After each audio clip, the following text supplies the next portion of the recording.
Hello Propenomix people, welcome to the AI voiceover version of the supplement. If you could please subscribe or follow, I'd appreciate it. We always kick off with a quote, and this week's is, "The stability we cannot find in the world, we must create within our own persons." Nathaniel Brandon, Canadian American psychotherapist. Welcome to the supplement, everyone. It's been a week of good news being bad news, or bad news being good news, depending on your perspective. We'll have a whistle-stop tour of those stats and then get into the bulk of today's effort. A summary of the Bank of England's financial stability report that was published this week, a 6-monthly piece of output, which offers some really significant insight into the actual size of the problems, or not, facing the UK as a whole right now. Please note, this doesn't mean some people are not in trouble. They definitely are, and the report has a really disappointing bias towards homeowners with mortgages versus landlords, and ultimately tenants who end up footing a great deal of the bill. But it really does help to give some context versus the standard media circus that just drones on and on and on. As per the new format, I'm going ahead with the bullets up front, sticking to the new number format for the purpose of the new generated audio version, which I've managed to get online with the help of a colleague. Retail sales up 4.2% in nominal terms, down nearly 5% after inflation adjustments. Unemployment up to 4%. A surprise jump from 3.8% compared to forecasts. Good for rates. Average earnings up 7.3% annualized using the last 3 months as the base. Bad for rates is seen to be driving inflation. Rick's house price balance, 46%. So was surveyed. 73% reported a downwards market in pricing terms. 27% reported sideways or upwards. Back to negatives of January and February, but at what's normally a good time of year to sell. This will filter through to Q3R, Figure F figures. Tough time to be a sales agent. GDP down 0.4% for the year. Avoided the technical recession. Remember, 2 quarters in a row negative growth.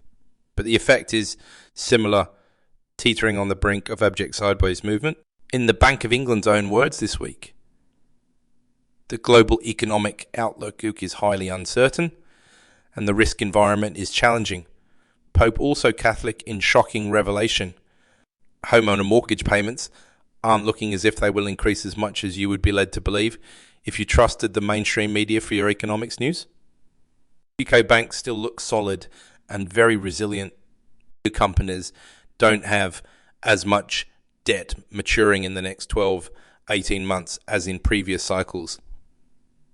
They are stronger in cash terms, just as households are. Non-bank financial institutions are not as strong or resilient. And it is an international task of some magnitude to fix this problem. Non-bank fees would include insurance firms, venture capitalists, currency exchanges, some microloan organizations, and pawn shops. So the stats are where they are. We need to continually remember that too many are issued in nominal terms, whereas GDP is issued in real terms, i.e. adjusted for inflation. So retail sales up sounds good until you remember inflation. Retailers' acres dropped 5% or so in real terms when adjusted for CPI. Of course, CPI isn't the right measure to adjust these things by. Instead, a blend of producer price inflation and wage inflation and energy inflation and commercial rents would be the better metric. It doesn't widely exist, so would have to be created. Nonetheless, the point is that it might have sounded positive, but it is likely a haircut in real terms, and the sector shrinks rather than growing. Jobless claims went up as vacancies also continued to fall. Vacancies are still well ahead of where they should be historically, but the point at which they hit roughly where they would have been without the pandemic, hard to forecast, of course, but I mean the long-term trend line is within a few months at this rate of change. 4% surprised a few, and is not panic stations, but is the start of further challenges for the government with an election looming. All else being equal, this would have forced gilt yields down, and they did move down this week. although that was more on the back of the USA showing a lower inflation rate in terms of the headline CPI and also their core inflation. They look to be over the hill, and that suppressed bond yields in the markets worldwide. Why? Well, traders see the USA as the flagship that leads the world, and the UK and similar markets just follow. Largely speaking, I see the logic, but I believe it is generally overplayed in the market. It feels to me we are still 2-3 months away from our peak core inflation. However, whereas the US hit the recent peak in September 22 at 6.6% and put in a surprise 4.8% last month compared to expectations of 5%. That would put us around a year behind the US cycle, although it may be even more elongated than that when you consider the amplitude of our base rate path versus the faster and more aggressive as Fed funds rate. In plain English, what goes up faster is also likely to come down faster. So 18 months might be the first time we put in a really surprising core inflation number. Also, we have peaked yet and are at 7.1% on core inflation. But remember, we have the same inflation target, 2%, as the US. My number for June's UK core inflation is 7.3, 7.4%. And that should be close to the peak, but is not necessarily the peak. Wages at 7.3% annualized, when you use the last 3 months figures, is what is driving more fear into the bond yields, because the concern is that wages will continue to chase prices rather than settle down and be based on future inflation expectations, just like the textbooks say. Real people don't behave in the way that textbooks want. Of course, and the fact that people are a few percent worse off in real terms is what's leading them to demand more from their employers. Clearly, though, some are getting laid off instead.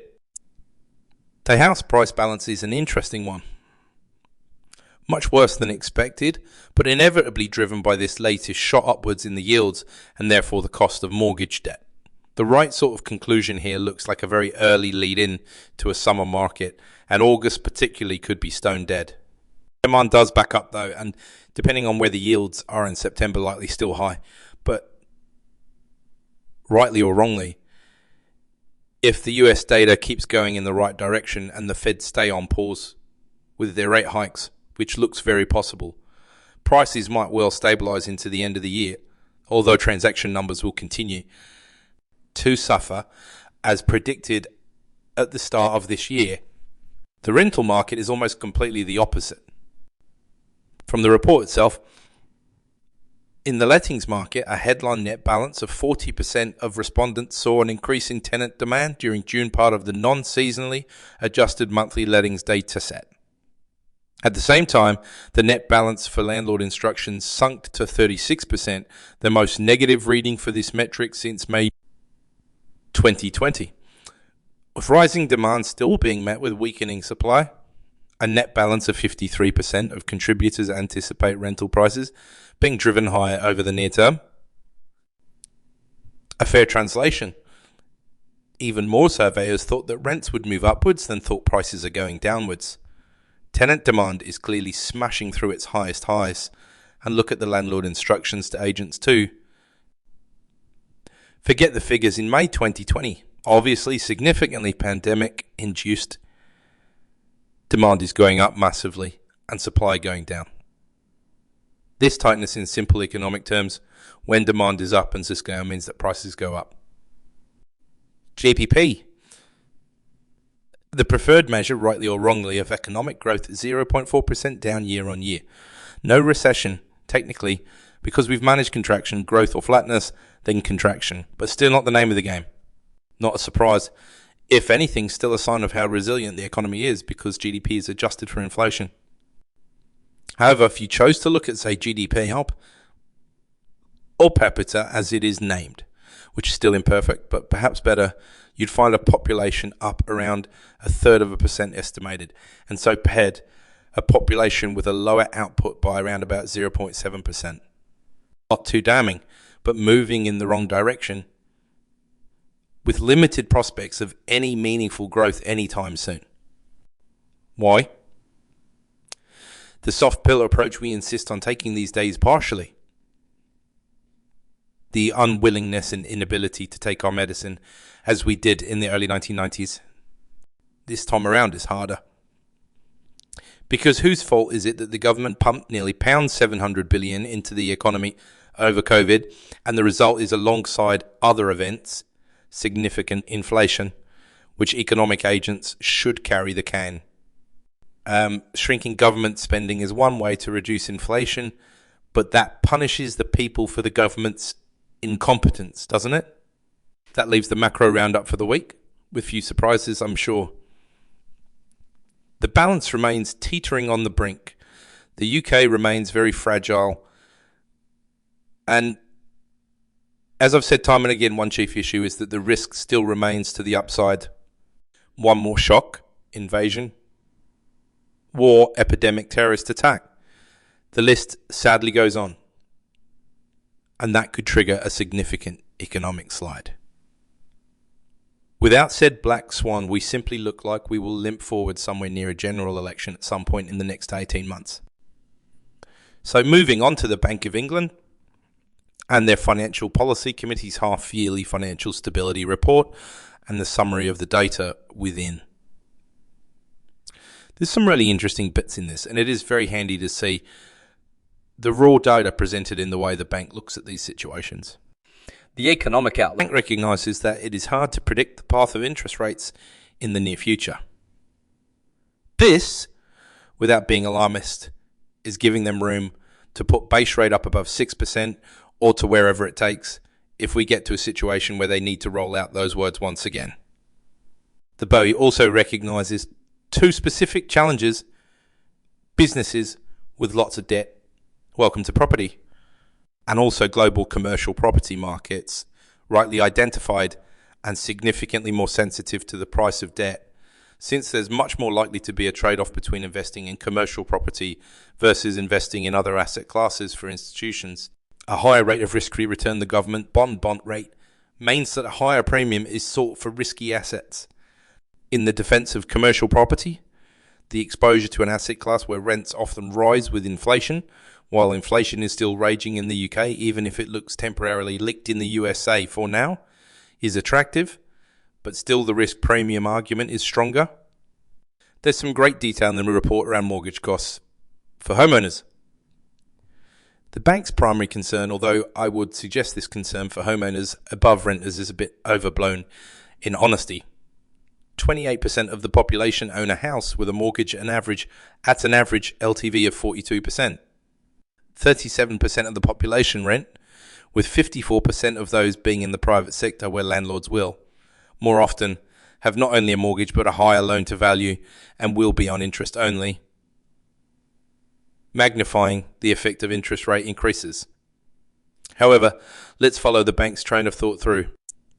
It's very hard to pick a chart from the entire report to use as this week's image, and all of the charts are worth a look.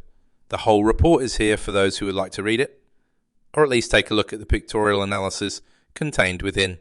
Hats TFW Day Bank of England CEO Taraklai 2023. However, I did manage to choose one, and that one is the number of mortgages in millions and how much their monthly payments are going to go up by both the end of 2023 and the end of 2026 based on current rates and futures rates. The spoiler is that very few households compared to the whole population are facing really significant mortgage rises. And really, as per last week, this analysis will be much better done in real terms, or at least adjusted for average nominal wage rises. The bars would then shrink really significantly. By plain English translation, the conclusion is that in reality, fewer households will be having to find much more than they did to pay the gas bill last winter, even in an energy cap situation. The problem at the owner-occupier household level, as we stand at the moment, and remember yields can and may well go up further before they come down again, is compartmentalised to a relatively small number of households. The graphical representation of house prices using December 2019 as a base is looking more like a 20% nominal bump since then. CPI is up about 18% since then. So in real terms, per last week's epic time, has been very little movement. More of a smoke and mirrors exercise as so often in an inflationary environment. Right now, though, nominal prices look to be going sideways or downwards in the immediate few months, whereas inflation will continue raging for some time yet. The swap rates, when graphed over the previous 18 months, are showing a narrowing spread between the 5-year mortgage and the swap. This is in the resi market, but also applies to buy-to-like.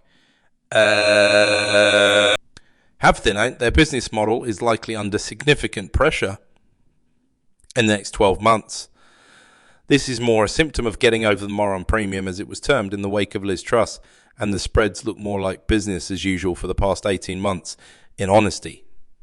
Resi mortgages remain a bit of a loss leader, and reality, the profit comes from those who don't or can't refix at the end of their fixed terms.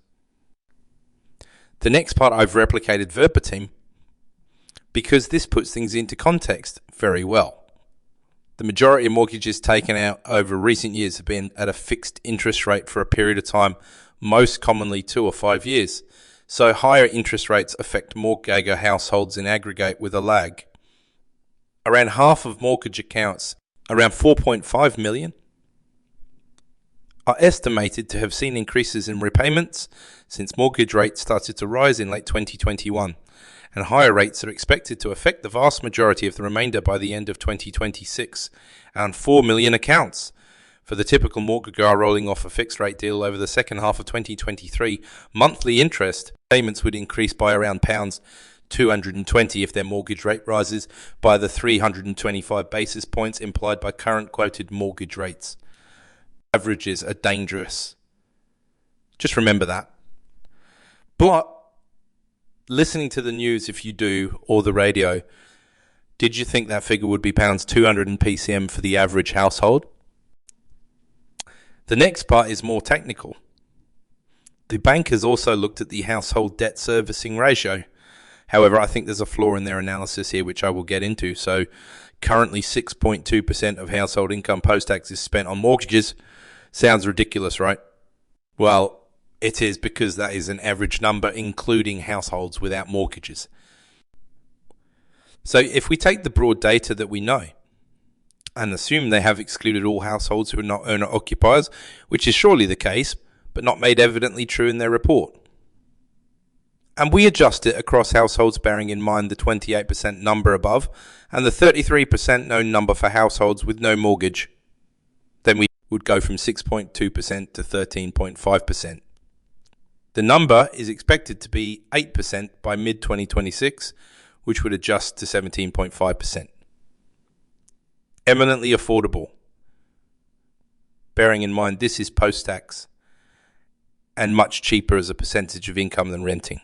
Of course, at an average LTV of 42%, this would be the case. And once again, I'll point out the danger of averages. This looks a lot more daunting for a first-time buyer.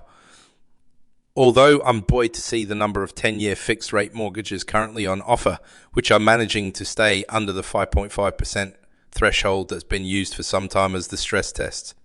Cheapest today is 4.99%, taking advantage of the fact that the 10-year swaps are a considerable amount lower, as identified over the past weeks and months. The bank's point, though, is that in the early 90s, the number was over 9%. And in 2008, it was over 10%. So, in historical context, otherwise, as I said, this is flawed because it would need adjusting for the percentage of households with active debt at those times. It does not concern them particularly. Remember, they are taking an aggregate view, and whilst they recognise some individuals will of course be in trouble, they are very utilitarian because inflation hurts everyone aside from the government, as has been discussed many times in the past months and years. The household debt to income ratio, which was my second choice for this week's image, is also really interesting. This measured at 118% in 2023 Q1, which does not look too dissimilar to the government's around 99% for Q1E3. This also compares favourably to the 150% threshold that was breached around the financial crisis. And actually, it is the first time under 120% since 2003, when credit was loosely at a fairly sustainable level, or at least still near the start of an absolute crack-up boom in household debt. There's now one of the longer acronyms of modern times to introduce, and this one was new to me as well. Households with higher mortgage cost of living adjusted debt servicing ratios are apparently known as cola de deseos, and those with ratios over 70% are seen as those at the highest risk of default. The cola de deseos are up from 1.6% of households, but this needs adjusting for all households. So it would be 5.71%. In Q3 22 to 2%, and by mid 7.14%, untrue 123. The bank expects it to reach 2.3% this year, which still compares very favourably with 3.4% in 2007. To get to that sort of 2007 situation, we would need to see another 300 basis points or 3% on the gilt or weight yields. So swaps for 5-year at about 8% and swaps for 2-year about 9%, which seems a distant probability. Stress tests, which have historically over 10 years or so taken place at 5.5%, are taking place at 8.5% today. They were already up to 7% in California in 2022. Mortgage lending is suffering as a result. High loan to income multiples or above 4.5 times salary. Business has also fallen significantly. Households are also taking the option to extend their existing mortgage terms, unsurprisingly, as they can go to the well here generally. New lending at terms longer than 35 years has increased from around 5% in 2022, 2022 and 11% in 2023 Coen. And of those borrowers who remortgaged in 2023, Coen around 15% extended their existing term. We then, and only then, finally get to the portion of the report that covers the rental sector. The bank quotes the sector at 19%, a drop in the 2021 census results, which were at 20%, perhaps not surprising given what's happened in the interim. 7% of the total UK housing stock has a buy-to-let mortgage on it. Let's stop there. What that's saying is, loosely, only 37% of the buy-to-let properties are 719. I don't believe this at all.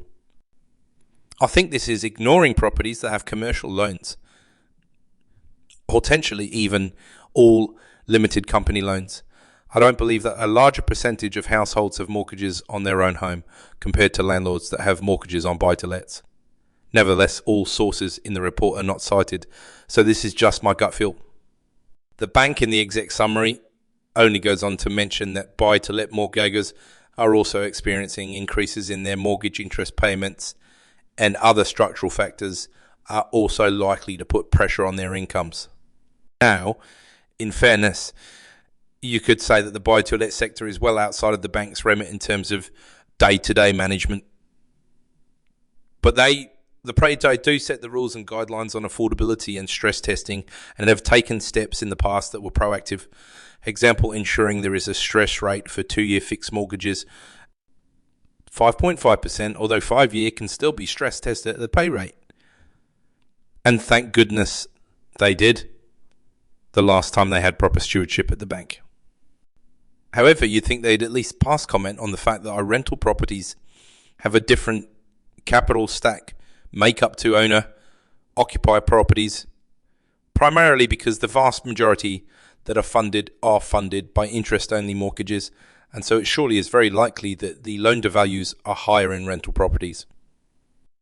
Not just that, but also the relatively small amount of increase in the mortgage payments for the average homeowner is much more likely to be magnified in the buy-to-let sector because of the interest-only nature of the loan. Let's take a really simple example. If the current mortgage payment on an owner-occupier property is £1,000, but that's made up of £500 interest and £500 capital repayment, and the interest rate doubles, that moves that payment up to £1,500 per month. And if I extend the term as per 15% of the cases above, I move that payment back down to perhaps £1,400 per month. An unwelcome increase, but only 40%.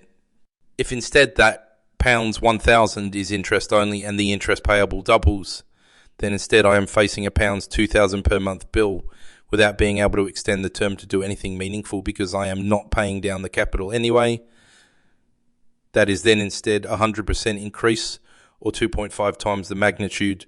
Is it then fair to extrapolate that to say if the average homeowner with mortgage is facing a £220 per month increase in payments, then the average renter whose landlord has a mortgage is facing a £550 per month increase? No, that would be too extreme. Mostly because the average rental property has a lower capital value than the average owner-occupier property. It's difficult to put a number or a percentage on that with the available official data. So for the sake of the exercise, I think it would be best to simply estimate it and overestimate the difference between the two, so I can at least attempt to be conservative when estimating. So if there is a 20% difference between the average rental house price value and the average owner-occupier house value, then that £550 increase in payments would instead be around £440. Even if we ignore the logic of being able to extend the term on an owner-occupier mortgage, we would still end up with the average landlord paying an extra £350 or so in comparison to the average owner-occupier. This £350, using the lowest estimates we have for the UK housing price elasticity of demand, PED measures just how much of the increase is passed on to the end consumer when there's an increase in price in the supply chain of a product or service, which is around 0.6, means that 60% of this on average is likely to be passed on in the average rental.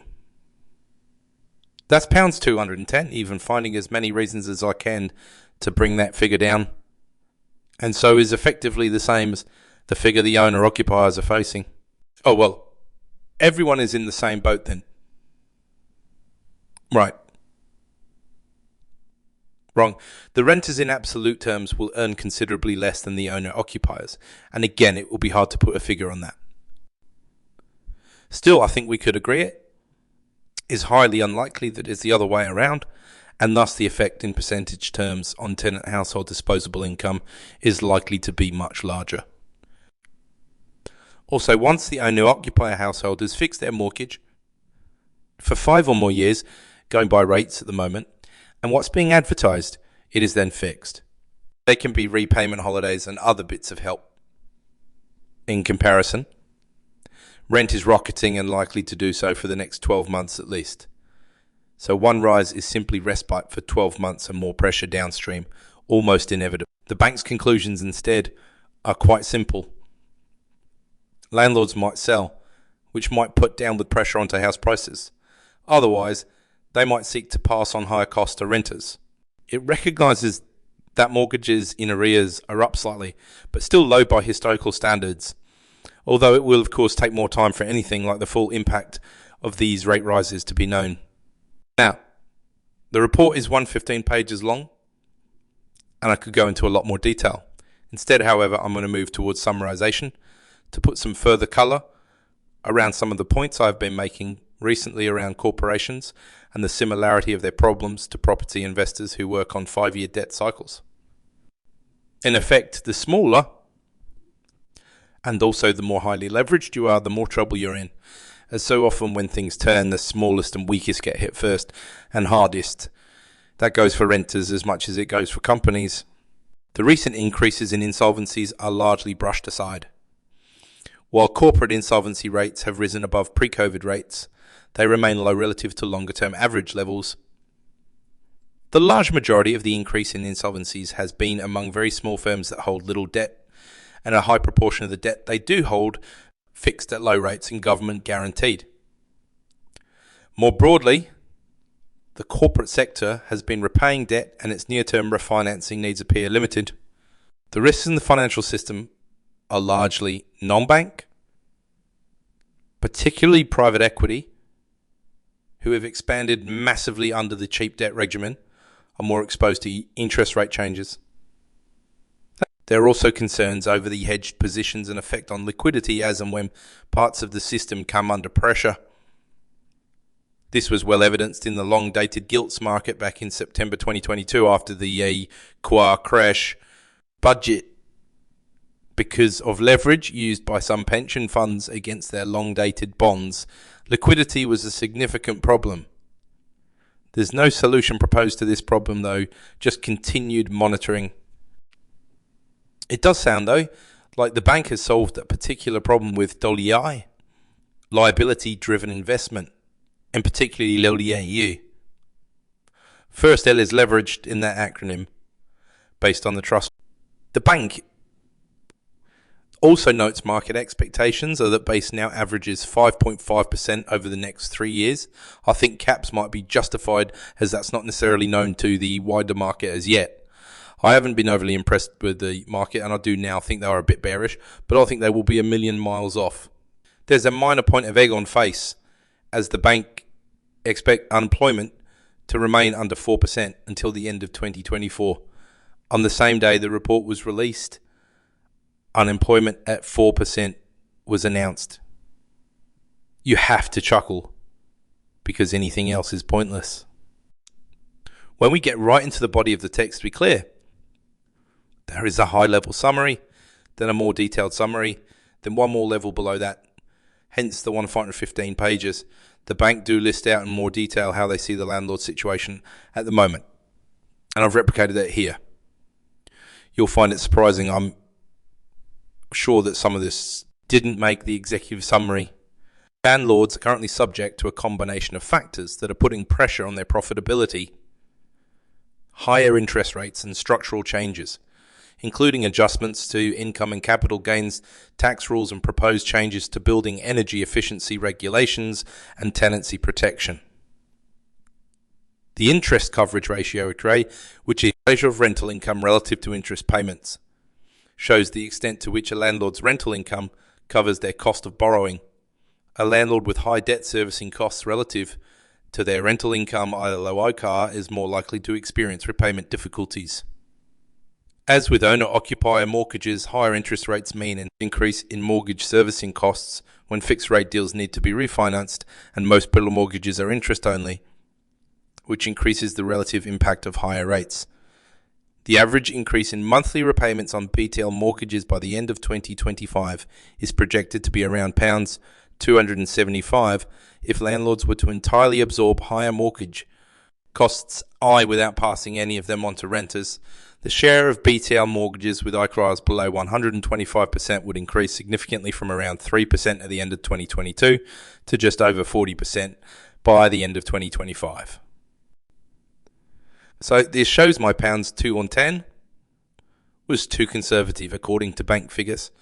The 3% to 40% figure is somewhat meaningless because we know that landlords absolutely will and already are putting rents up at a much faster pace than in the recent years because of these cost-based increases. Still, no commentary that this pounds 2 and 5 is 25% higher than the owner-occupier pressure in a sector that can inevitably afford it less. Yes, it is shared between landlord and tenant, but thanks to the other pressures in what ratio. The bank's final commentary on the subject is worth replicating in full, I feel. Sales by some landlords might be offset by purchases by other landlords, and market intelligence suggests that larger scale professional landlords are taking up an increasing share of the market as smaller landlords exit. It is difficult to establish a comprehensive view of the net balance, as inflows are harder to measure than outflows and can be lagged. However, available evidence suggests that recent market exit by some landlords has caused a certain degree of shrinkage of the private rented sector as a whole, but not on a scale likely to have a material impact on house prices overall.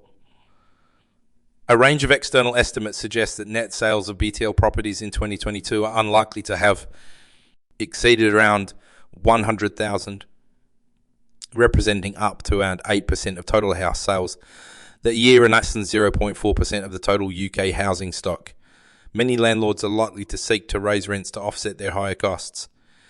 National rent inflation in the private rental market was 5% year on year to May, with one industry estimate indicating a 10% price increase in new lets in the year to June. Renter households tend to have lower incomes than homeowners, including relative to housing costs, and they are likely to have low savings. Higher costs relative to incomes may lead to an increased reliance on consumer credit or difficulties paying off existing consumer credit or other types of debt. It may also increase their vulnerability to future adverse shocks. So we are unlikely to have exceeded 100 cap net BLS lost in 2022. I'm sure that will be seen as good news, since estimates state that we need a net 200 units in the rental sector each year at the moment. So only 300k out then, probably. I think what's there is much more serious than the bank have dwelt upon, but this is largely commentary to inform government rather than a list of actions the bank themselves can take, of course. As we approach the end of promise, there's one more piece of the macro jigsaw that I think it is worth dwelling on. Commercial real estate. The story is similar to RESI in terms of the relative exposure compared to historical events. The bank state CRE in the UK is a major investment class. The total stock is estimated to be worth over £1 trillion. Around 2/3 of this is held by investors, with the remainder being owner-occupied. Relative to the size of the UK economy, however, the market has shrunk from an estimated 65% of GDP in 2007 to 45% in 2022. Although the leverage of investors has also declined, with their debt relative to assets falling from around 60% in 2008 to 40% now, debt remains an important source of funding for investors, and CRE-related debt stands at around 12% of UK 40% LTV is not terrible news as an average. Lower even than the average household. Still, thinking back to the Handelsbanken landlord survey analysis some weeks back, it is worth sharing the following from the bank's report. UK CRE prices have fallen by nearly 20% since their mid-2022 peak. Higher interest rates are a key factor weighing on prices. Absent rent increases, they reduce the profitability of CRE investments relative to other assets such as bonds and increase the servicing costs on any debt. In addition, office and retail investments face specific structural challenges, and these make up around 60% of the total UK stock. The post-pandemic shift to more remote working has contributed to a rise in office vacancy rates, from around 10% in 2018 to over 15% now, and retail has seen a longer-term price decline, partly as a result of more online shopping. The costs of upgrading buildings to meet stricter minimum energy efficiency standards by 2030 is also pushing down on prices. The stress condition in the last stress test the bank performed was CRE declining by 45%. REITs are trading at discounts above 20% in general if assets have not already been written down. Obviously, some with significant retail exposure or office exposure would deserve to be trading even lower, suggesting there is more to come before it gets better. I would not be surprised, however, if this 5.5% average base for 3 years figure is again a little too bearish. There isn't room for too much positivity yet, but that does look like an overreaction to recent data, suggesting inflation has still got a lot more pace in it in terms of core inflation, rather than us being nearly at the peak, as I've been theorizing in the past few weeks and months. I hope that today's summary has been useful to you. Once again, well done if you made it to the end. Next week, I want to pick up with some more case studies of what we're doing within my group at the moment with deal structure examples, what's working and what's not working. A few direct operational bullet points won't go amiss either. I'm sure the assembled company will agree. Thanks for listening, Propenomix people. If you enjoyed today's or any of the other content, I'd really appreciate a subscribe or a follow. Thank you, and make sure to keep calm and carry on.